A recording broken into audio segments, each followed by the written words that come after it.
হজ করে জান্নাত পেতে পারেন, জান্নাত কিনতে পারেন না। সিয়াম পালন করে জান্নাত পেতে পারেন, জান্নাত কিনতে পারেন না।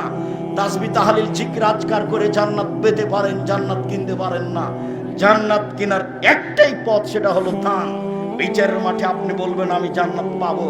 ফেরেশতা আল্লাহ যদি বলেন কেন, কিভাবে, প্রমাণ, তখন আপনি বলবেন আর সাদকাত বুরহান, দান হলো দলিল, আমার কাছে প্রমাণ আছে, দলিল আছে। এই কথা মুহাম্মদ সাল্লাল্লাহু আলাইহি সাল্লাম বলেন। তিনি বলেন ইন্না সাদকাতা তুদফিউল খাতিয়াতা কামা ইদফুল মাউন নারা, নিশ্চয় দান মানুষের পাপকে মিটিয়ে দেয়, পানি যেমন আগুনকে নিভিয়ে দেয়। রাসূল সাল্লাল্লাহু আলাইহি সাল্লাম বলেন ইন্না সাদকাতা সিররে তুদফিউ গাযাবার রাব্বি, নিশ্চয় গোপন দান মানুষ আল্লাহর রাগকে মিটিয়ে দেয়। রাসূল সাল্লাল্লাহু আলাইহি সাল্লাম বলেন ইন্না সাদকাতা তুদফিউ হাররাল কুবুরে, নিশ্চয় দান কবরের শাস্তিকে বন্ধ করে দেয়। যা রাজুলুন ইলা নবী সাল্লাল্লাহু আলাইহি সাল্লাম, একজন লোক আল্লাহ রাসূলের কাছে এসে বলছে, আল্লাহর নবী কাদ মাতা ওয়া তারাকা মালান, আমার আব্বা মারা গেছেন, অনেক টাকা পয়সা ছেড়ে গেছেন। যখনই এসব হাদিস পড়ি তখনই ডক্টর জায়েদ জোহানির কথা আমার মনে পড়েন। ইনারা হচ্ছেন মদিনার মানুষ, ওহ আহলুল মদিনা হুয়া কামা হাকাদা, ইনারা এরকম মানুষ। একজন সাহাবী আসলেন, তো এনারা যেমন মদিনার মানুষ, এরকম মদিনার কোন প্রান্ত থেকে মিনাইয়া জেহাতিন কানাত, যে কোনো জেহাদ থেকে হোক না কেন, একটা লোক এসে বলছেন আল্লাহর নবী কাদ মাতা আবি, আমার আব্বা মারা গেছিল, তারা কামালান, টাকা পয়সা ছেড়ে গেছেন, বললাম ইসনি, আমাকে কোনো উপদেশ দিয়ে যাননি।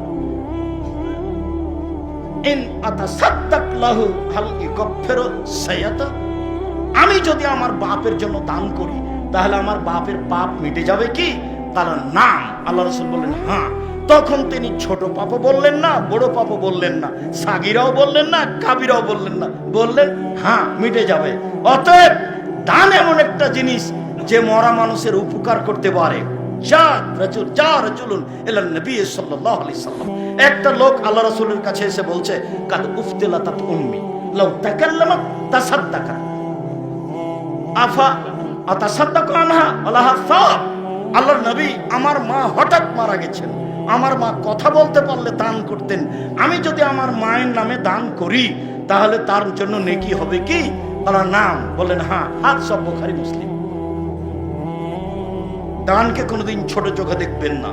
যারা এখানে আছেন, যারা যন্ত্রের মাধ্যমে সময়ের গতিতে অবগত হবেন, আমি সবাইকেই জনাব আকরামুজ্জামান সাহেবের প্রতিষ্ঠানে মন খুলে দান করার জন্য আন্তরিকভাবে অনুরোধ জানাচ্ছি। যে যেখানে আছেন দেশ বিদেশে অবগত হওয়ার পরে সহযোগিতা করবেন। আমার পক্ষ থেকে সামান্যতম ঘাটতি, দুর্বলতা কোনো কাজ করে না। সামান্যতম আমার দ্বিধা হয় না যে আমিও জামিয়া সালাফিয়া চালাই, আপনাকে 2 টাকা এখানে দেওয়ার জন্য বলছি, এটা আমার অন্তরে কোনো প্রতিক্রিয়া করে না। মোমেন নয় সেটা তো আপনি বলবেন, কে মোমেন নয়? তখন আল্লাহ রাসূল বললেন মানলা ইয়ামান জারহু বায়কাহু, যে তার প্রতিবেশীকে কষ্ট দেয় সে মোমেন নয়। তাহাজ্জুদ পড়ে মোমেন হওয়া যায় না, হজ করে মোমেন হওয়া যায় না, বক্তব্য দিয়ে মোমেন হওয়া যায় না। ঈমান যত বেশি হবে পাপ তত কম হবে, বদনাম মানুষের করা তত কম হবে। ঈমান যত বেশি হবে পাপ তত কম হবে, ঈমান যত কম হবে পাপ তত বেশি হবে। তাহাজ্জুদ পড়ে ঠিক, হজ করে ঠিক, তাসবিহ তাহলিল করে ঠিক, কোরআন তেলাওয়াত করে ঠিক, জিনাও করে ঠিক। বলেন কেন হচ্ছে? ঈমান কম, ঈমান দিয়ে ঠেকাতে পারে না। মহিলা তাহাজ্জুদ পড়ে, মহিলা পর্দা করে, মহিলা হজ করেছে, মহিলা রমজানে উমরা করে, প্রেমেরও গল্প করে। তাহলে বুঝতে হবে কেন এটা হচ্ছে। ঈমান কম। আলা হায়া মিনাল ঈমান আল ঈমান ফিল জান্নাহ, লজ্জাই হচ্ছে ঈমান, ঈমানই হচ্ছে জান্নাত। আলা হায়া মিনাল ঈমান আল ঈমান ফিল জান্নাহ, লজ্জাই হচ্ছে ঈমান, ঈমানই হচ্ছে জান্নাত।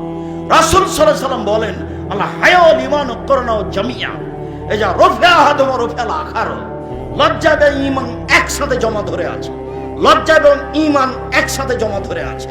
দুইটার একটা উঠে গেলে আরেকটা চলে যায়, দুইটার একটা উঠে গেলে আরেকটা চলে যায়। এই কথা মুহাম্মদ সাল্লাল্লাহু আলাইহি সাল্লাম বলেন।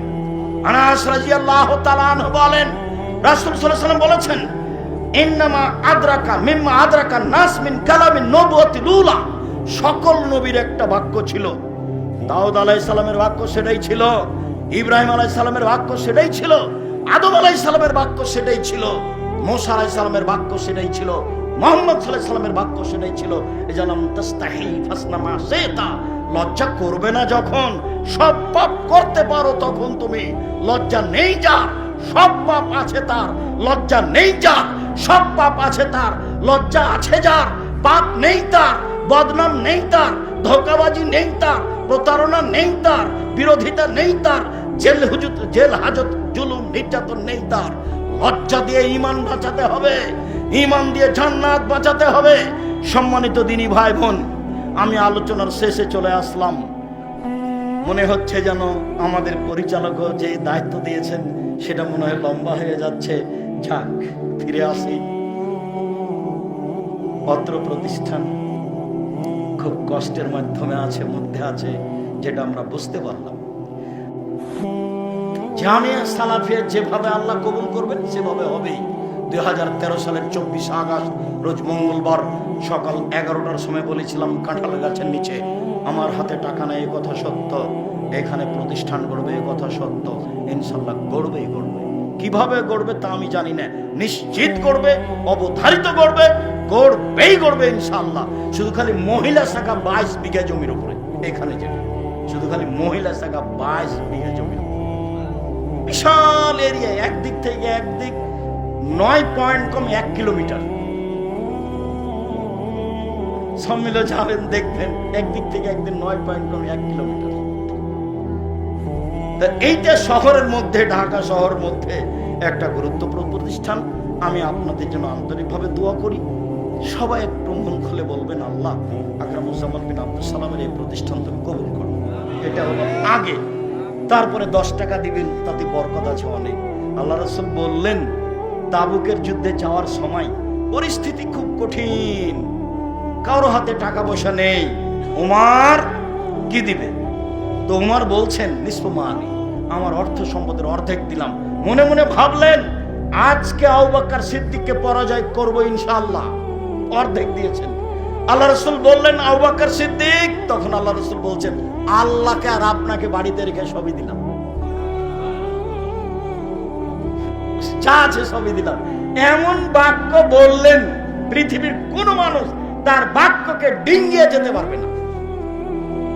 লাইসা আহাদুন ফিল আলাম, এমন কোন মানুষ নাই যেই মানুষের কথা কওলো আইয়াফেকো কওলা আবু বকর সিদ্দিক রাদিয়াল্লাহু, এমন ভাষা আবু বকর সিদ্দিক বললেন যেই ভাষার মুখামুখি হবে এরকম পৃথিবীতে আর কোন বাক্য আসবে না।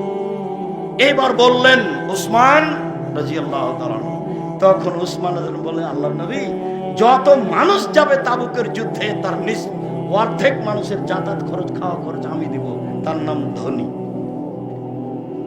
এখন আর টাকা শেষ হবে না, বরকত হচ্ছে আবু বকর সিদ্দিকের টাকা দিয়ে, আর কাজ হচ্ছে উসমান রাদিয়াল্লাহু তাআলার টাকা দিয়ে। এবার উসমান রাদিয়াল্লাহু তাআলা যা দিয়েছেন তা আর শেষ হবে না। কোনটা দিয়ে বরকত যোগাচ্ছে বলেন তো? আবু বকর সিদ্দিকের টাকা দিয়ে। ভ্যান ভাড়াও হবে না, আবু বকর সিদ্দিক রাদিয়াল্লাহু তাআলার টাকা ভ্যান ভাড়াও হবে না।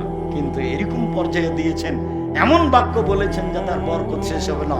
সম্মানিত দিনী ভাই বোন, যারা আমার বোনেরা আছেন তারাও 10 টাকা হোক, 10,000 টাকা হোক, 50 টাকা হোক, মনে মনে একটা সিদ্ধান্ত নেবেন, সময়ের গতিতে টাকা পয়সা দিয়ে পাঠাবো।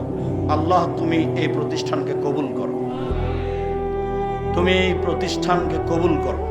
এই প্রতিষ্ঠানে যেসব সমস্যা আছে তা তুমি দূর করে দাও। আল্লাহ তুমি জামিয়া সালাফিকে কবুল